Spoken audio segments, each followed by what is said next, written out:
Joshua chapter 24. Then Joshua assembled all the tribes of Israel at Shechem. He summoned the elders, leaders, judges and officials of Israel, and they presented themselves before God. Joshua said to all the people, "This is what the Lord, the God of Israel, says. Long ago your ancestors, including Terah the father of Abraham and Nahor, lived beyond the Euphrates River and worshipped other gods. 3 But I took your father Abraham from the land beyond the Euphrates and led him throughout Canaan and gave him many descendants. I gave him Isaac, and to Isaac the first gave Jacob and Esau.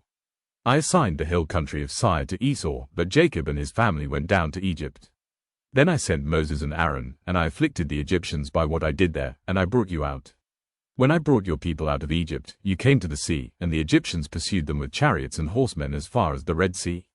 But they cried to the Lord for help, and he put darkness between you and the Egyptians. He brought the sea over them and covered them. You saw with your own eyes what I did to the Egyptians.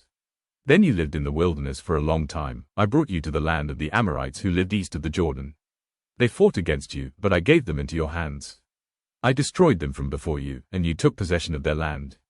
When Balak son of Zippor, the king of Moab, prepared to fight against Israel, he sent for Balaam son of Beor to put a curse on you. But I would not listen to Balaam, so he blessed you again and again, and I delivered you out of his hand. Then you crossed the Jordan and came to Jericho. The citizens of Jericho fought against you, as did also the Amorites, Perizzites, Canaanites, Hittites, Girgashites, Hivites and Jebusites, but I gave them into your hands.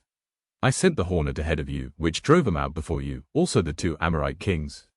You did not do it with your own sword and bow. So I gave you a land on which you did not toil and cities you did not build, and you live in them and eat from vineyards and olive groves that you did not plant. Now fear the Lord and serve him with all faithfulness. Throw away the gods your ancestors worshipped beyond the Euphrates River and in Egypt, and serve the Lord. But if serving the Lord seems undesirable to you, then choose for yourselves this day whom you will serve, whether the gods your ancestors served beyond the Euphrates, or the gods of the Amorites, in whose land you are living. But as for me and my household, we will serve the Lord." Then the people answered, "Far be it from us to forsake the Lord to serve other gods. It was the Lord our God himself who brought us and our parents up out of Egypt, from that land of slavery, and performed those great signs before our eyes. He protected us on our entire journey and among all the nations through which we traveled. And the Lord drove out before us all the nations, including the Amorites, who lived in the land. We too will serve the Lord, because he is our God." Joshua said to the people, "You are not able to serve the Lord. He is a holy God, he is a jealous God.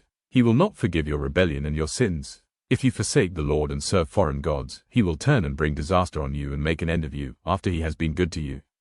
But the people said to Joshua, "No, we will serve the Lord." Then Joshua said, "You are witnesses against yourselves that you have chosen to serve the Lord." "Yes, we are witnesses," they replied. "Now then," said Joshua, "throw away the foreign gods that are among you and yield your hearts to the Lord, the God of Israel." And the people said to Joshua, "We will serve the Lord our God and obey him." On that day Joshua made a covenant for the people, and there at Shechem he reaffirmed for them decrees and laws. And Joshua recorded these things in the book of the law of God. Then he took a large stone and set it up there under the oak near the holy place of the Lord.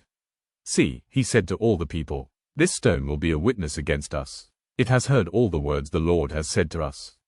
It will be a witness against you if you are untrue to your God." Then Joshua dismissed the people, each to their own inheritance. After these things, Joshua son of Nun, the servant of the Lord, died at the age of 110.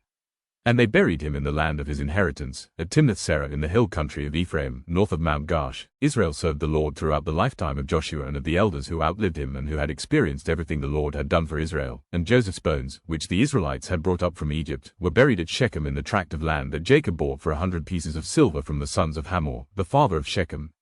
This became the inheritance of Joseph's descendants, and Eleazar son of Aaron died and was buried at Gibeah, which had been allotted to his son Phinehas in the hill country of Ephraim.